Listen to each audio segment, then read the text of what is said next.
Milyon-milyong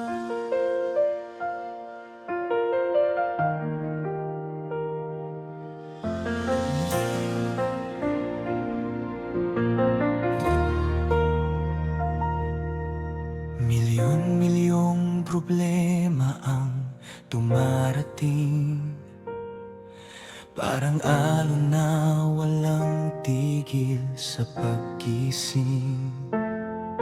Libo-libong pagsubok ang humahadlang sa bawat pangarap na nais makamtan.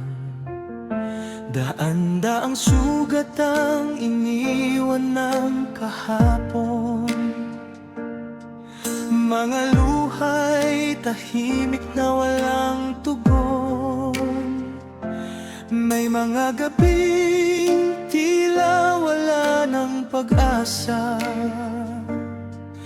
at ang puso'y pagod ng lumaban pa.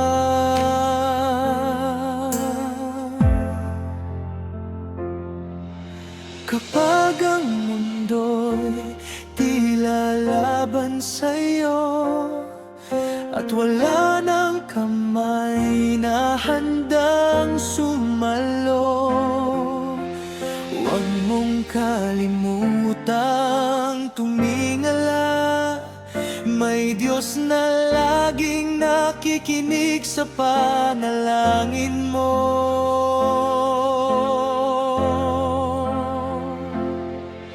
Milyon-milyong problema ang kinakaharap, libo-libong pagsubok ang bawat paglakad.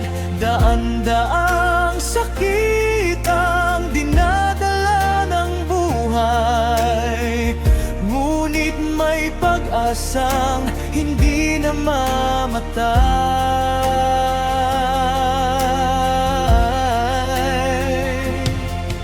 Isa lang ang solusyon sa lahat ng ito, panalangin na taos sa puso. Kapag ang tao'y hindi na kayang tumulong, ang Diyos ang kikilos sa tamang panahon.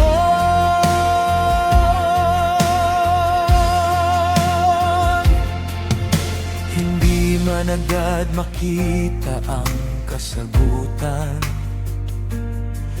hindi ibig sabihin ay pinabayaan.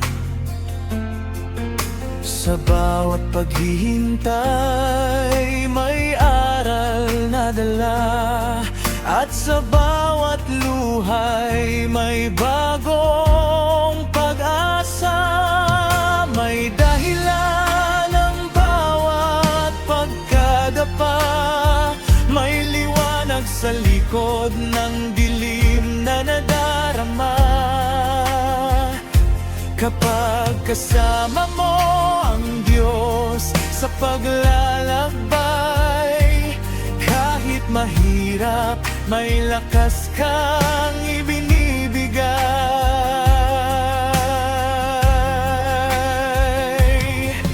Lumuhod ka kung hindi mo na kaya, ibuhos mo sa Kanya ang bawat pagdurusa. Hindi siya napapagod na makinig sa'yo, hindi Kanya iiwan sa anumang yugto. Kapag sarado ang lahat ng pintuan, Siya ang gagawa ng bagong daanan.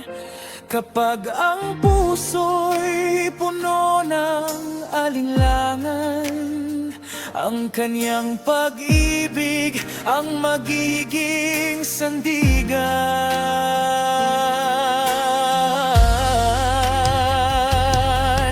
Milyon-milyong problema ang maaring dumating, pag-asang maaring salubungin.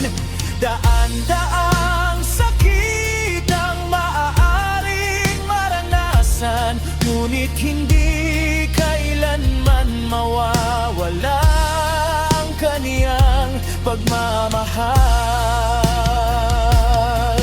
Isa lang ang tunay na solusyon, hindi pera, hindi kapangyarihan, kundi panalangin, may pananampalataya na nagtitiwala sa Diyos araw-araw.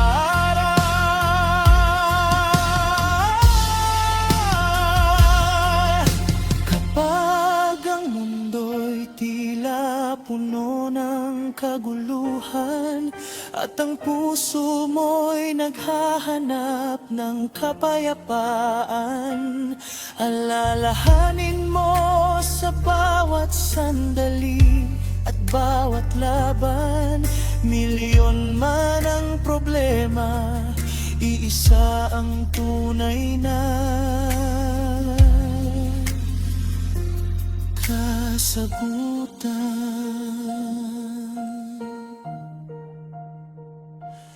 Panalangin sa Diyos na hindi kailanman